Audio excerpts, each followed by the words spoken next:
Welcome to Tea and Coffee Explorers. Today we're diving into the rich and bold world of Assam tea.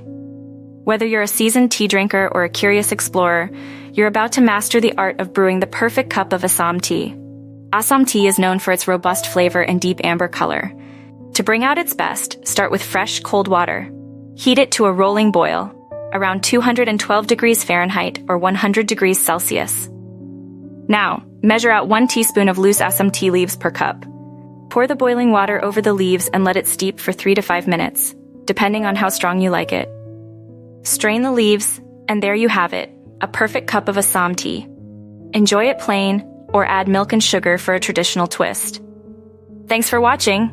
Don't forget to subscribe to Tea and Coffee Explorers for more brewing tips.